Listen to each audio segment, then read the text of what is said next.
everyone. I'm Linda Marsanico. Welcome to the A Train to Sedona. The A Train to Sedona is also the name of a book I wrote, a memoir where I share my successes and failures on my spiritual journey. I wrote the book to have my voice be heard and to inspire your journey.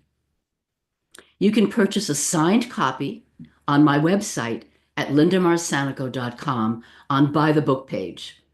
You can get an unsigned copy at retail and bookstores. If you'd like to read the first 7 pages for free, you can do so on Amazon. I have a free gift for you, a high vibration sheet to use when you want to bring yourself to the present moment, to bring your energy to a high place, especially in this uncertain world. It's very helpful for your toolkit. There are 7 exercises. One would be a regular meditation, another is a walking meditation, the other is a breathing exercise.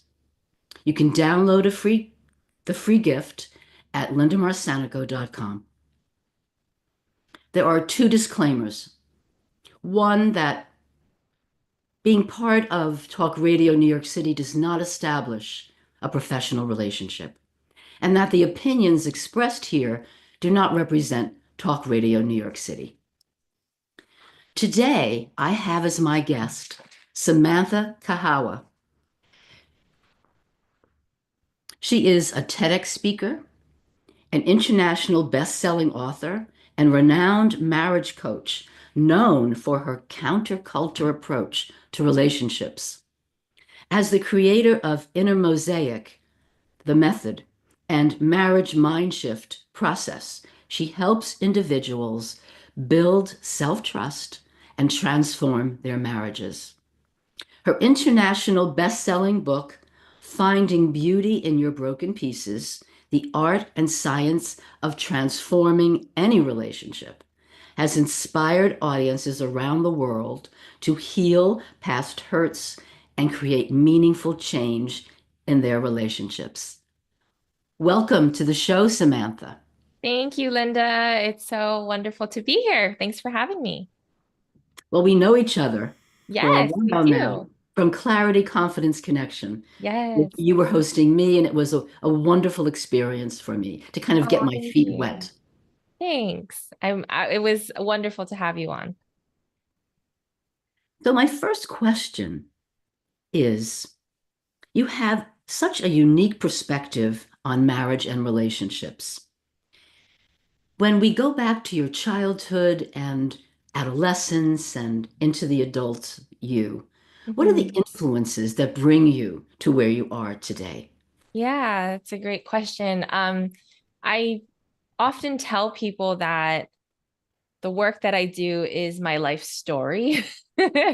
I was born, well, my parents split and then got divorced when I was still about 1 years old. So actually have no recollection of my parents being together. So I was a product of divorced parents. I was a product of divorced grandparents. And Hmm. divorce just was all around me. And at a really young age, I remember making a conscious choice that when I grew up, I wasn't going to get divorced. And Hmm. especially if I had children. And not that I felt traumatized or negatively impacted by my parents' divorce, but more so because I just had this knowingness of I want to do better. Not that they did bad, but Mm-hmm. I felt that every generation was here to just do better. And Mm-hmm. I I used to say I was an old lady when I was really little. I told my parents and uh, freak them out. But I would say things and know things like that at a really young age that I'm just here to do better. And I swore I would. But you fast forward my life until high school and dating ages, right? And I found myself, I was dating my high school sweetheart. We ended up having a daughter right out of high school. And then we waited a few years, got married, bought a house, had more children. And after having our second and third daughter, I hit a dark night of my soul, and so did my husband, and we found ourselves on the brink of divorce. And I stood there and I sat there and I thought back and I was like, wow, I swore I would never be this. I would never get here. And here I am, this self-fulfilling prophecy. How many And years had you been married at that point?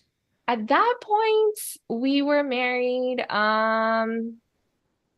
4 years, five, but we were together for a long time because we Yeah. were high school sweethearts. So at that time, we were probably together about 8 or 9 years, Hmm. going on 10, but we were only married about like four I years see. because we had waited to get married. Hmm. But yeah, it was such an eye opener, and to find myself at such a crossroads and making these really life changing, life altering decisions for myself and my daughters. I have three girls.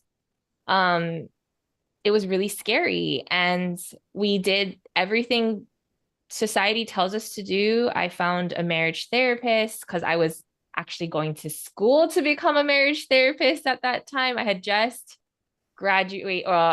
taken my final exam around the time. And it was it didn't work. Marriage therapy didn't work for us. It was really devastating to find ourselves now stuck in a position where that was the one way out. That was the one way that was supposed to work and help Hmm. us.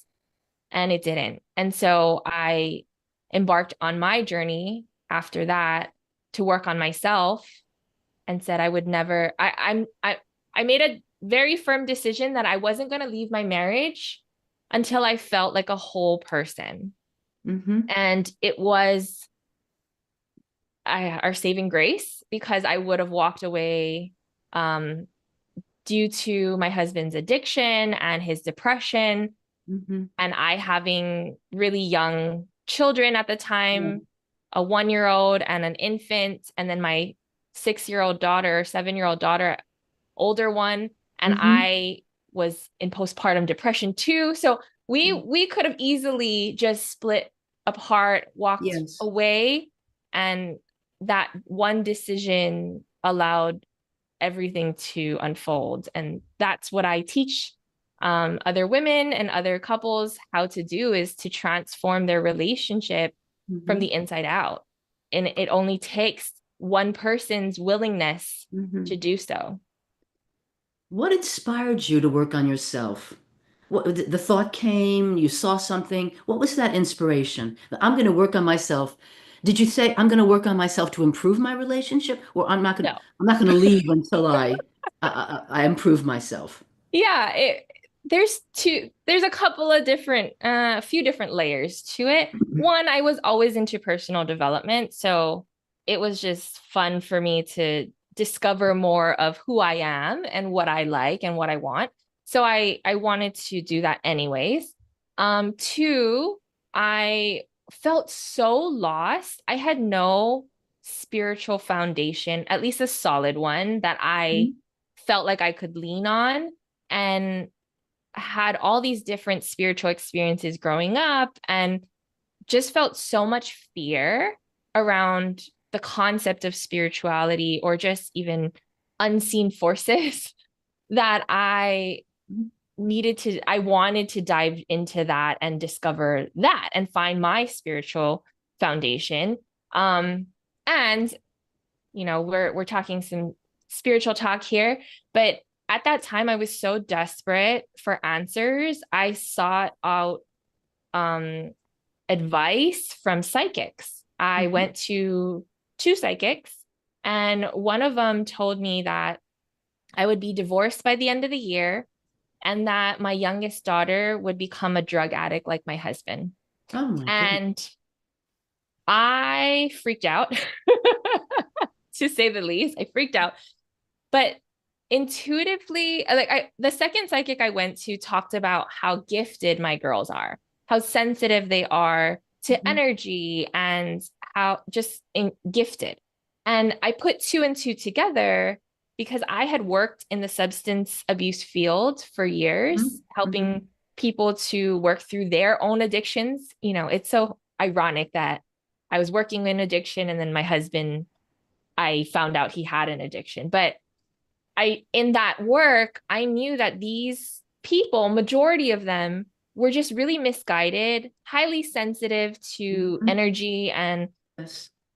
all the forces, and to Mhm. numb themselves and to survive, they used substances. And Mhm. I knew that if I didn't help my daughter understand her gifts, she could potentially go down this path of Mhm. numbing herself, of trying to Mhm. cancel out the overstimulation that she was feeling.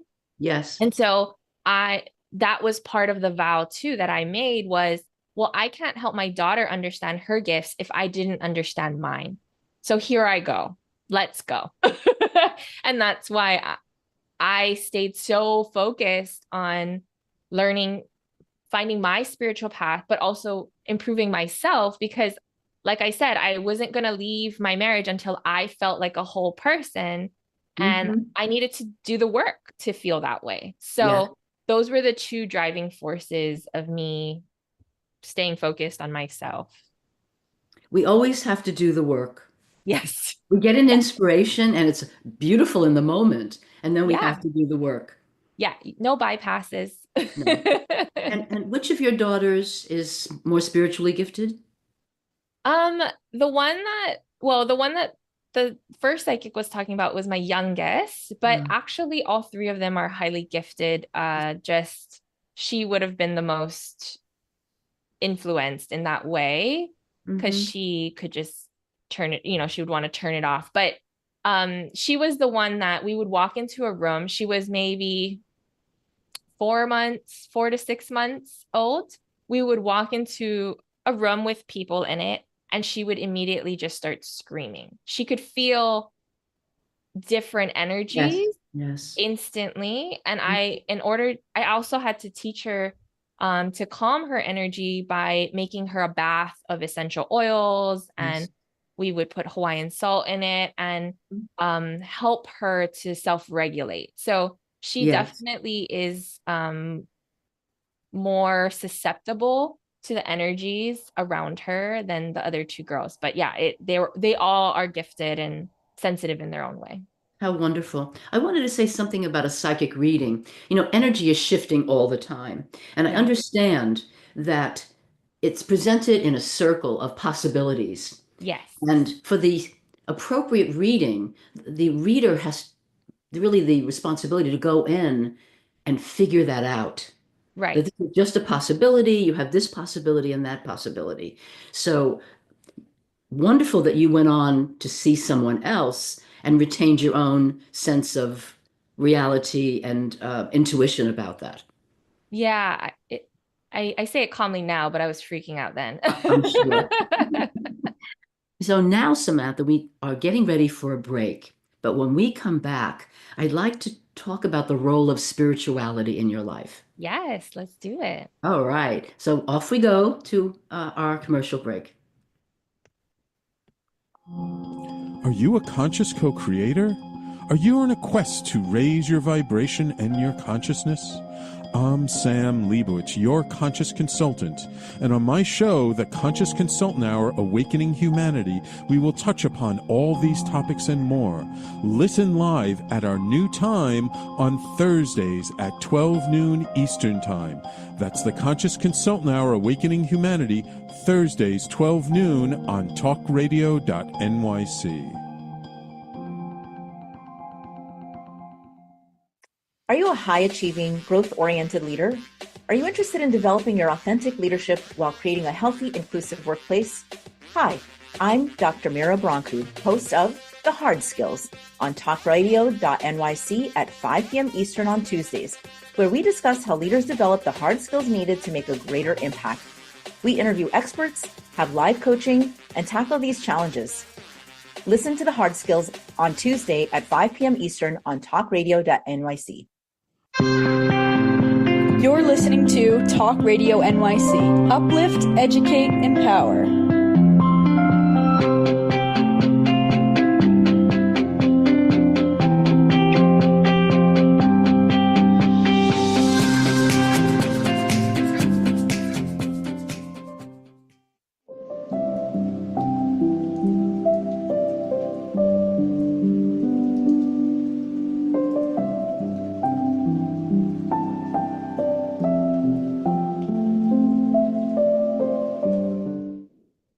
Hello, everyone.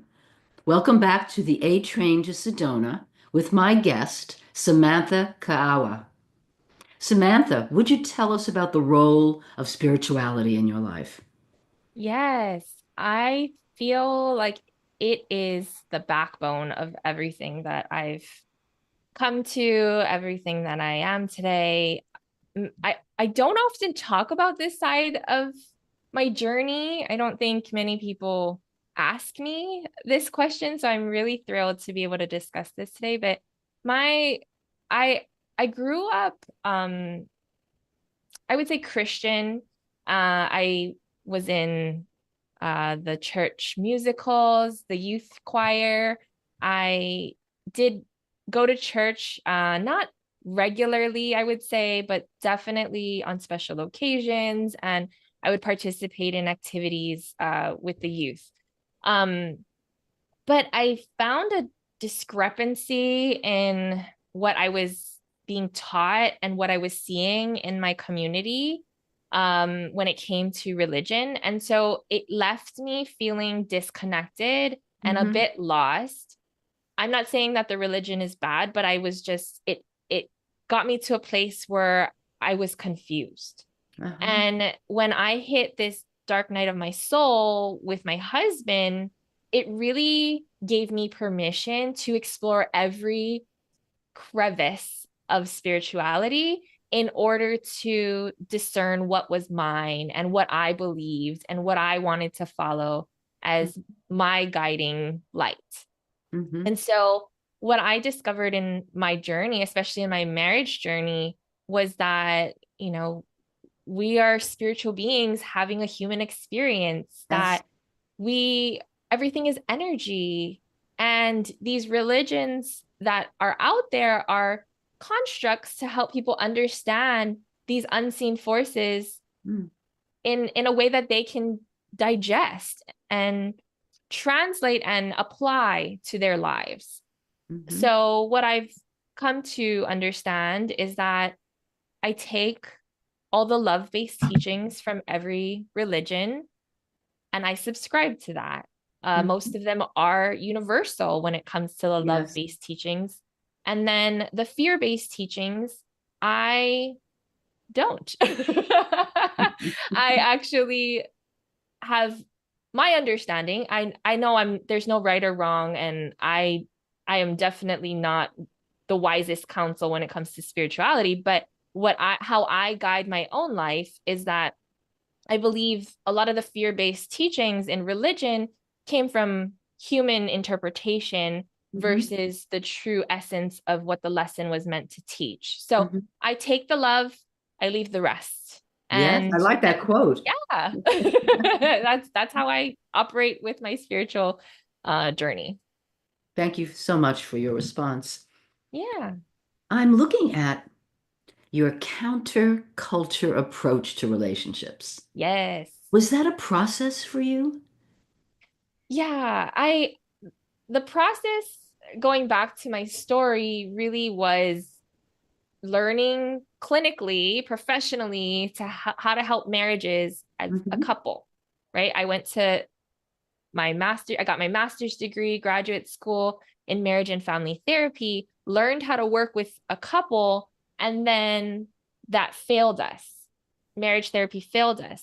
So the counterculture, like the culture teaches us that it takes two to tango, that if your partner isn't willing to do the work, you can't work on the relationship. There's so many subliminal messages out there in our society, in our culture, that says that your hands are tied if the other person doesn't want to participate. Mm-hmm. And that's not true. I've learned, although I say it's counterculture, it's actually pro science because Mm-hmm. I come from this place where I teach my clients that there's a law of systems.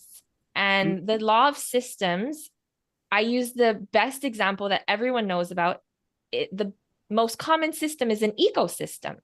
We Mm-hmm. live in an ecosystem. We We do. learn about ecosystems in school. I think everyone has some basic knowledge of an ecosystem. And that's exactly what a relationship is. It's a system. And when you change one part of a system, the system must and will change. Yes, indeed. And that goes for a partnership, for a relationship. If you change one person in the relationship, by universal law, by scientific law, the relationship must and will change. And it will either evolve or come to a natural completion. But it doesn't have to be this angry, resentful, horrible breakdown of the system. It just completes itself. And more often, it evolves. No living creature wants to die and just fold over and die. Every creature on this planet has an innate instinct to survive. So we will evolve. Yeah. And so will the relationship majority of the time. Do you ever find that some of the parties, I know you work mostly with the women, but sometimes you've worked with Actually, a lot of times I work with the men, but I market towards the women because that's my perspective. So I'm like, I have your perspective. Let me talk to you. But I actually have just as many men working I with. see. Well, that's good to Even though know. I promote myself to work with women, they still come seeking the female perspective. So yeah, I work with both. Do you ever find that the couple will evolve out of the marriage and not want to be married anymore? Sometimes I would consider that a completion Yeah. if Yeah. they do find themselves feeling like the relationship served its purpose. We've completed this chapter and we're ready to move on. There has been times where that has shown up, but I want to caveat this by saying that our society talks about outgrowing your partner. Yes. And I don't like that terminology. I don't subscribe to that because everybody grows at their own pace. That's true. And even in nature, you grow alongside, like the tree will grow alongside the grass, but the grass doesn't reach the height of the trees. And, there's just in a symbiotic relationship, you're not with someone because they're the exact same species and the exact same plant as you. The beauty of our human experience is that we are so diverse and Yes. we bring so much color into each other's lives. And so maybe one person wants to be a tree and reach for the stars, and the other person loves to be grass and wants to stretch wide and far, low to the ground. And who are we to judge the other person and say, you're not complementary to me? Right? So I do not subscribe to the outgrowing of one another, but I do talk about completion. And I think it can go both ways, right? It's a constructive term. And I Yeah. love the analogy of the tree and the grass. Yeah. They're both so beautiful and the colors Right. of nature. And so needed. Yes, yes. And Oh, for each person to walk away feeling whole. right. Yes, that is the ultimate goal. I never tell my clients that the goal is to stay married. The goal is for them to feel empowered and to trust themselves. That's what they lost in their relationship, is the trust in themselves to make sound decisions. When I was with my husband and found out he had an addiction and was hiding it behind my back for 10 years, I questioned myself. What is happening? How did you not see this? You are a substance abuse counselor. He lives with you day in and day out. How are you so blind to what's going on? How did you let him treat you this way for so long? The self-doubt skyrocketed. And oftentimes, by the time people come to me for help, they have more self-doubt than anything in their life. And my job is to restore that so that they can make informed decisions, spiritually aligned, informed decisions for their life and their relationship. And once they get there, they're the highest authority. They're the one connected to source in their That's right. life. That's right. So I'm not here to tell them to stay or leave. I'm just here to guide them back to their truth, to their Mm-hmm. center, to who Mm-hmm. they are within themselves as a spiritual being. So that's my job. Well, that's very loving. And I often say that love and compassion, when people are loving and compassionate, they're spiritual. Yes. Um, so that's a beautiful concept. I'm interested in the inner mosaic and the marriage mind shift. Would you Okay. say Yeah. something about with you can start with whatever one you want. Sure. We can start with inner mosaic. It is a model that I created based on the clinical models that I learned in my master's degree, but Uh-huh. also the spiritual models that I learned outside of the four walls of education in my spiritual journey. And I combined a lot of these teachings, none of which I take credit for originating. I Hmm. just pulled them together in my own tapestry. Um, and it's a concept and a method, and I love to also call it a tool, but it is a tool for yourself to self-regulate, to learn to trust and love yourself. But the concept is we have many different parts. Hmm. So each part of ourselves were created from a strong, impactful moment in our life. And so if you look at the timeline of your life, maybe you won an award, maybe and then it could be a sad moment, like maybe a pet passed away or a loved one or a divorce in your family, right? There's all these different things, all the way up to maybe getting married, getting a house, Hmm. maybe getting a job, losing a job. So all these impactful moments create parts of ourselves. And if we're not aware of them, sometimes one of them can come. I say we're driving a bus, a metaphorical bus. One of them comes from the back of the bus and jumps in the driver's seat. And now you're having a full-blown panic attack, or you're having an adult tantrum and you don't know what's happening. Well, we try to just shove that part back to the back of the bus and reject that part of us. And we know that when you reject parts of yourself, that's how dis-ease or disease shows up in our life. Hmm. So it's really this concept, it's simple, of learning to love and trust all parts of yourself and allowing all parts of ourselves to drive that bus. And when we can do Yes. that, we are, it's life is just happening through us and it's happening for us and it's Hmm. no longer against us and we can navigate any situation. It's a That's beautiful place to be. it is. And it's just one concept that helps people to understand one, it could be spirituality, but also two, it just understand, emotional intelligence and building that up in themselves using one model. There's many models. This Hmm. is just one of them. I see.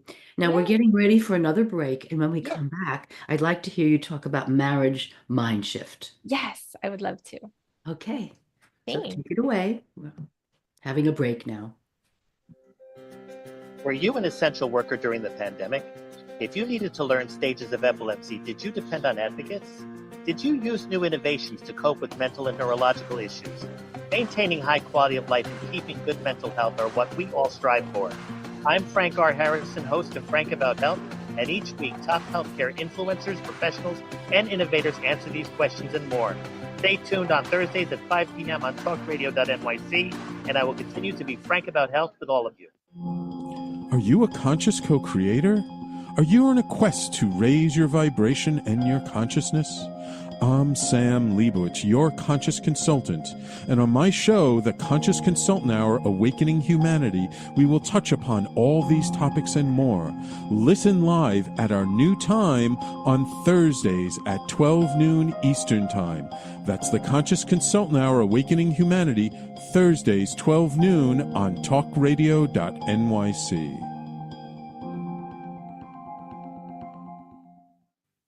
You're listening to Talk Radio NYC at www.talkradio.nyc. Now broadcasting 24 hours a day.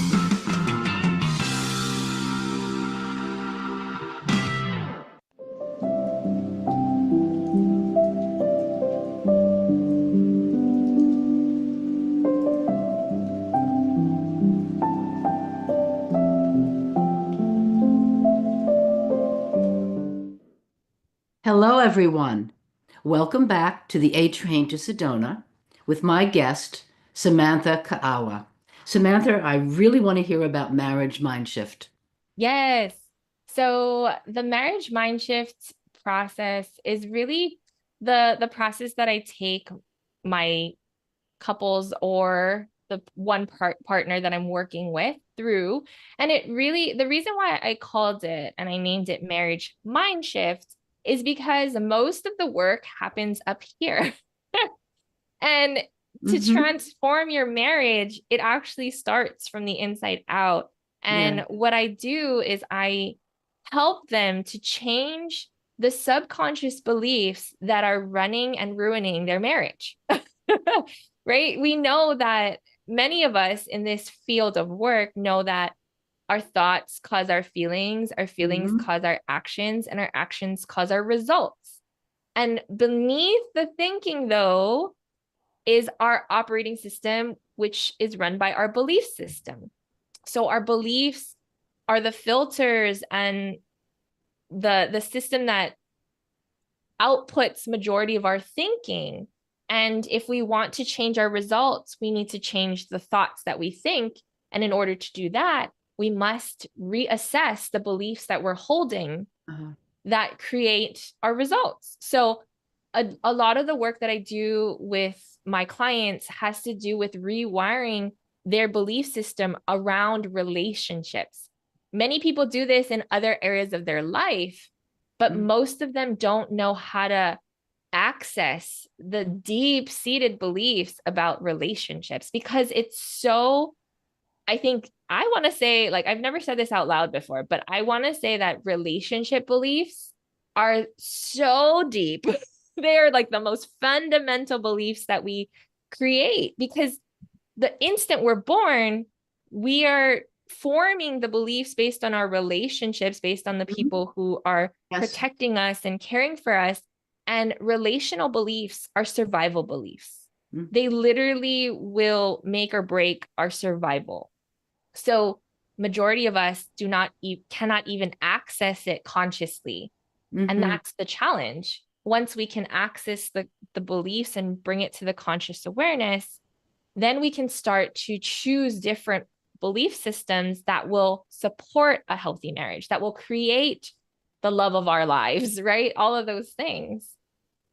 Can you give an example of how you would help someone, guide someone to retrieve an unconscious belief regarding relationship? Yeah, there's many different ways to do it and different modalities, but the way that I find it most accessible is looking at your partner and how much they annoy you. Ah. The reason why I don't necessarily work with single people, I can, but I choose to specifically work with marriages is because you are not triggered by anyone more than your spouse. Yes. Majority of the time, it is your spouse that can get under your skin, has all the pet peeves lined up in a row, everything, right? So there, our results are a perfect reflection of our belief system, what we believe. So our partner is that perfect reflection too. If you don't like the way that you're relating to your partner or the way that they're treating you, with a caveat that I do not say abuse is our fault. I'm just saying the experience that we have of the person and the way that they're treating us, the story that we write about it Mm-hmm. comes from our belief system. So Mm-hmm. that's, to me, the easiest way to identify a subconscious belief is going and looking at your relationship, whether that's your, husband, wife, partner, or even just common relationship patterns all around, friendships, Mm-hmm. family members. What's the common story that ends up coming up in your Yes. life over and Yes. over again? And then we go find it and really unpack. Oh, men lie, men leave. Oh, we can't trust anyone because that's something my grandmother taught me. Or you have to be of service and make yourself useful, be seen and not heard, right? Like there's just so many different relationship beliefs and I would say like these subliminal messages Yes. that we received Yes. growing up, that And you got to use a fine-tooth comb to find it. yes. Another question I have is, I see that trust and faith play a Yes. big role in your work. Can you share why they are so essential in mending relationships? I honestly believe that you cannot trust someone else until you've learned how to trust yourself. Mm-hmm. And part of self is the higher self, is source energy. And Mm-hmm. so that actually extends to faith, because faith is having trust in the unseen. Faith is Yeah. having trust in something that isn't quite tangible in front of you that you can hold, but that you are walking with trust that there is something there that will catch you, that Yeah. everything's happening for your highest and best good, Mm-hmm. et cetera, right? So if we can't trust ourselves, then we will likely experience a lot of mistrust in our relationship. So Yes. to reverse engineer that, a lot of people come to me with a breach of trust that happened, whether that's infidelity, addiction, lying to whatever capacity that Mm-hmm. there is. And they say, well, I can't trust my partner because they XYZ, they cheated, they were using behind my back. That was my story. Or some form of deception. And when I went through this journey, the light bulb moment for me was when my husband walked in the door one day. We were trying to mend this, right? We were trying to work on our marriage. And I instantly got irritated with him and started asking him a bunch of questions. And, because he comes in on eggshells, walking on eggshells, because he's scared to, because I'm scary, but he comes in walking on eggshells. And then I'm like, oh, why are you being so like skittish? Like, why are you acting so funny? And then off to the races we go on this mistrust train. And the thing is, he said, when are you going to start trusting me again? And I had said, because when you prove you're trustworthy. But it was backwards. I got it backwards. The truth is, he would never prove himself trustworthy if I never trusted my own decisions in my marriage. The Mm-hmm. reason why I didn't trust him anymore was because he duped me. He got me, he fooled me, and I felt dumb. I felt like, how did I not see that? Yes. So until I regained my trust in myself, I could never trust him. And funny thing, I learned how to trust myself, and then it didn't matter if I trusted him because he could show up anyway on any day. And I trusted that I would handle it with Mm-hmm. grace, with confidence, with Mm-hmm. ease. And I would make the exact decision that I needed to make in that moment for my girls and for me. So it didn't matter if I trusted him to tell me the truth. The moment the truth was discovered, I trusted I would make a sound decision. And that's Mm-hmm. all that mattered. These moments are extremely important. We do need to take a break. And when we come back, I want to ask you about your statement that it takes one person to transform a marriage. So we'll talk about that. I find that very exciting. You Thank you. briefly alluded to it or stated a little bit about it, but I'd like to hear more of what you have to say. Yes. We come back. Hey everybody, it's Tommy D, the nonprofit sector connector, coming at you from my attic. Each week here on talkradio.nyc, I host a program, Philanthropy in Focus. Nonprofits impact us each and every day, and it's my focus to help them amplify their message and tell their story. Listen each week at 10 a.m. Eastern Standard Time until 11 a.m. Eastern Standard Time, right here on talkradio.nyc. Hi, I'm Linda Marcanico. The A Train to Sedona is a memoir about my journey to love and compassion. It's also the name of my new broadcast on Wednesdays at 12 noon. When we are spiritual, we embrace possibilities and ideas, which strengthen our mind, body, spirit, health, and wisdom. On the A Train to Sedona broadcast, I plan to interview guests who embrace these expansive practices. Join us on Wednesdays at 12 noon on Talk Radio New York City. You're listening to Talk Radio NYC at www.talkradio.nyc. Now broadcasting 24 hours a day.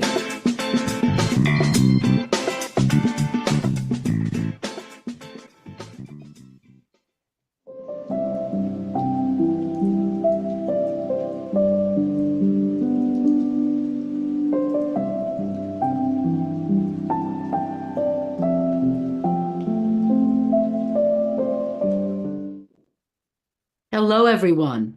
Welcome back to the A Train to Sedona with my guest, Samantha Kaaua. Samantha, let's talk about how one person can transform a marriage.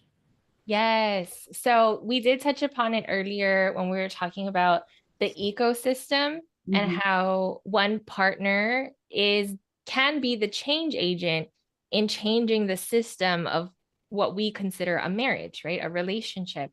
And the way that I go about helping people do that is, we also touched upon this too, is really working from the inside out. We're working on their belief systems when it comes to their marriage. And so let's get really specific here, right? A lot of times, by the time that people get to me, they're really on the brink of divorce. They've tried marriage therapy, it didn't work, right? They've tried individual counseling, it's not getting better. We're growing apart, we're not getting closer. It's not it's not happening. So this is our last resort. And the reason why individual therapy doesn't help them, even though I'm telling you to work on yourself, is because we're not addressing the root cause of the relationship problems, which is their beliefs about their relationships. In individual therapy, we don't look at that. We look at the beliefs about yourself. Right. We look at how to improve your own life. But in the way that I work with my clients, for one person to transform the relationship, we need to view it from this systemic lens of how your thoughts, feelings, and actions impact the relationships in your life. And then we reverse engineer that and say, well, what results do you want? What type of relationship would you love? Right? Let's put that on. And then who would you need to be to have that result? Right? What actions would you need to take to have a loving, caring relationship? For me, I wanted a husband. So I actually, when I was envisioning this, when I created my vision for my marriage, it was really hard for me to believe that my husband could be what I was hoping for in a marriage, because he said he didn't want to travel. He said he didn't want to move. He said all these different things he denied in my vision in the past. So what I did was I said, okay, it's him or someone better. And I put on a vision for the marriage I would love. And it included traveling. It included having family time, hanging out with couples, like couple friends, and then like with the kids even. And we would do adventures and go on adventures and hike and spend time outdoors and all the things that he didn't. I mean, he was an outdoors person, but he liked to dive, and that was very singular. It was very isolating, not community based. Yes, yes. And so I had to put that on. Then I said, who did I need to be to have this relationship? And I needed to start showing up that way before it happened. And even furthermore, what did I need to feel? What did I need to think? What did I actually need to believe that was possible in my relationships? And when I unpacked it, I realized, I said this a little earlier, I realized that my childhood consisted of men leaving me. My parents split up, and I spent most of my childhood with my mom, and I would visit with my dad here or there, but they split up and he left. He moved away. Then a little later in my life, my grandmother had a friend. She never called him a boyfriend or anything because she had divorced her husband, and a family friend lived with us, and I considered him an uncle, like a family member, and he was my second father figure. Well, I was only about 7 years old when he passed away. Oh. And he passed away because he didn't want to tell anyone he felt sick the day before. He told me, but he said, don't tell anyone. I don't want to worry anyone. And the next day he died of a heart attack. Wow. And so men lie because they don't want to tell people the truth. And then they leave and they leave me. And here I was all these years later with a husband who was lying and who was escaping me through his addiction. Yes, yes. He didn't want to physically leave me, but he was leaving me every day when he checked out. And he lied to me about his using because he was scared I would leave him, which was his own belief system. And normally our partner's belief system and ours are just such a perfect match, right? Like perfect storm. But that's really how you change the relationship with just one person, is you create a new construct in your own self about how you relate to the world and how the world relates to you. And that's when the magic happens. That's when the miracles show up. My husband is a completely different person today, not because I forced him to, because that didn't work. Trust me. Like I tried never that gonna way. work. Right. It did not work. The resistance was really big. But when you organically do it, and you just start showing up differently before anything changes, before he changes, before anyone outside of you, any of your circumstance, situations, or conditions change, you start showing up differently. It's a law, it's a universal law, it's science. Everything begins to change. It is magical because when you were talking about the process that you very brilliantly arranged, you're actually, I wouldn't say manifest. I think you're co-creating the new reality. Yes. And that's absolutely. That's amazing.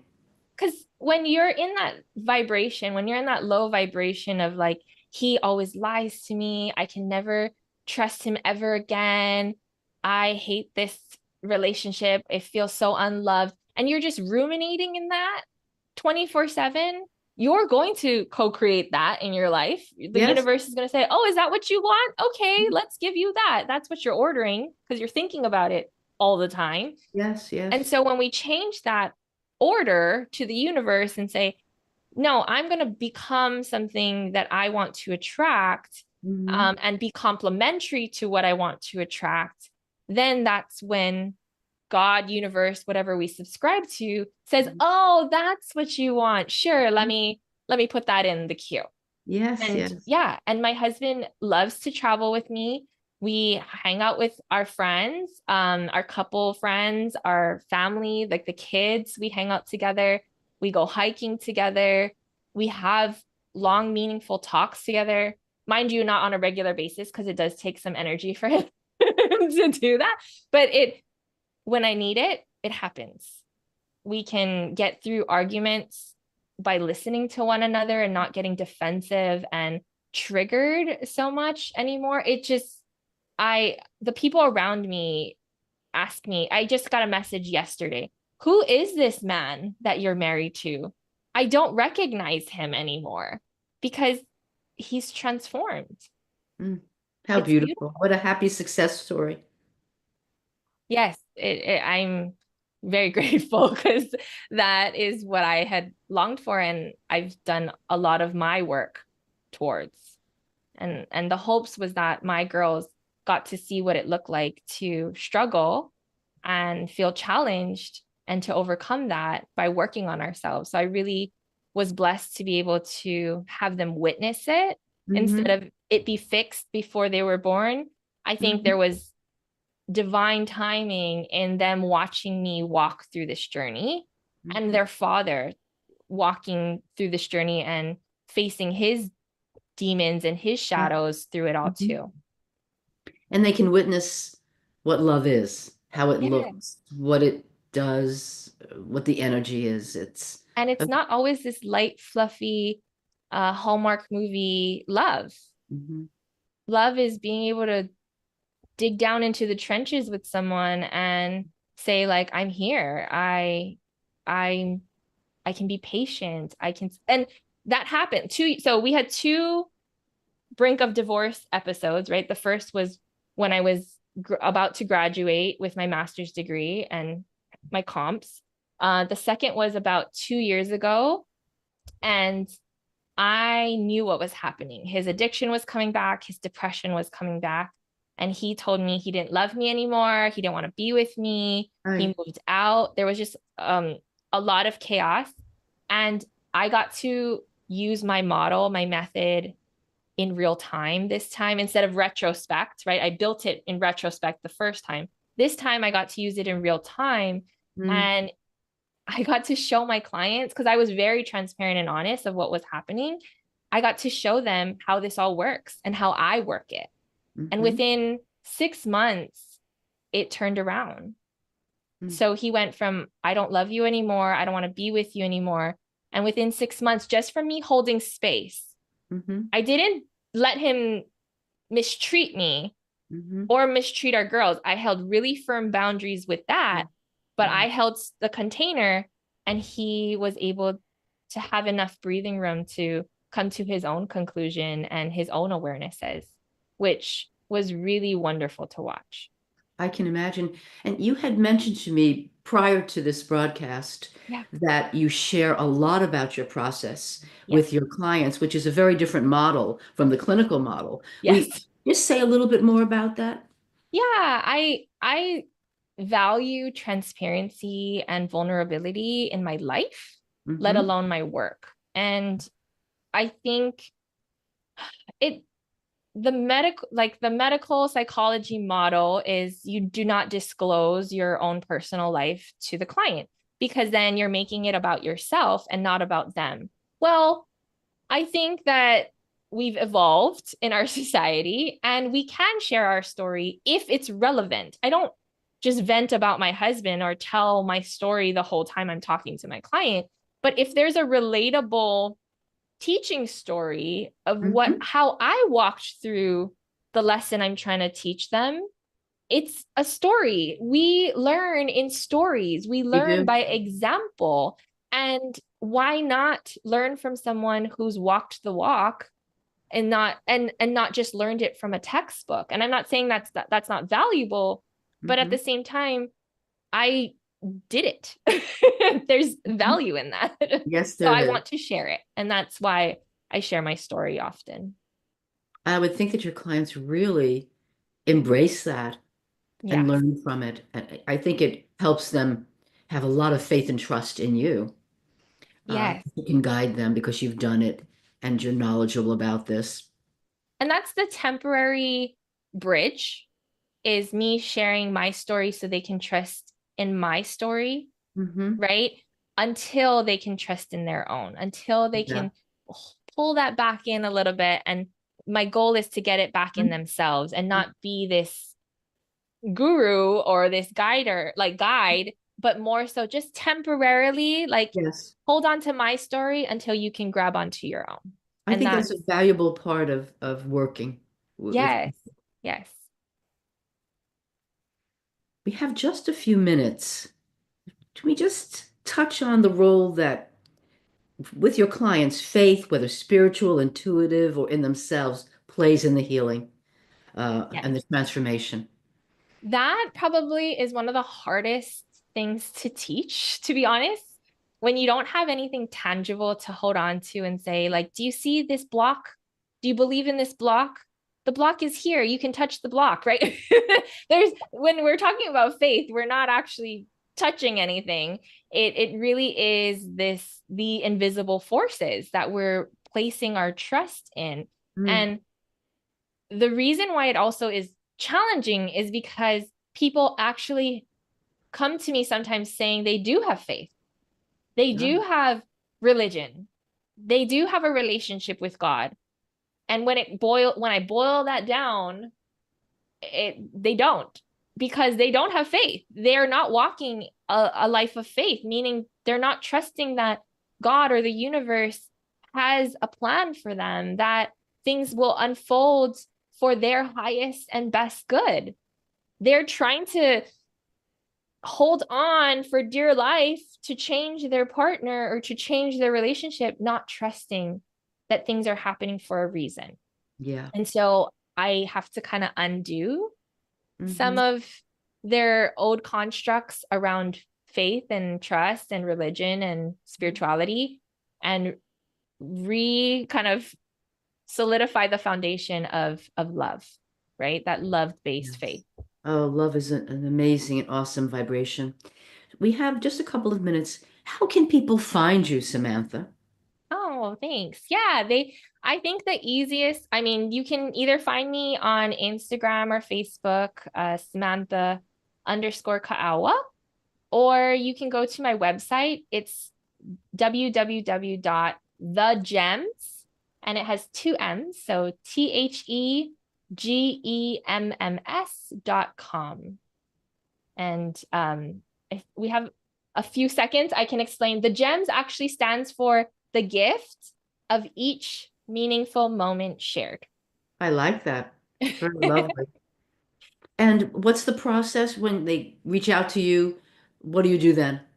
Yeah, so they can either book a free consultation. I do free 45-minute consultations to help them choose their next steps and decide on what to do next. Or there's courses that they can take that's right on my website, and they can, Hmm. and free resources that they can Mhm. use, or they can buy my book. So there's tons of information on my website that they can explore for sure. Thank you so much, Samantha, for being on the show. I've enjoyed this conversation. And I wanted to say to our listeners that next week, my guest will be Frank Harrison, who is also a host on Talk Radio New York City. His broadcast is Frank About Health.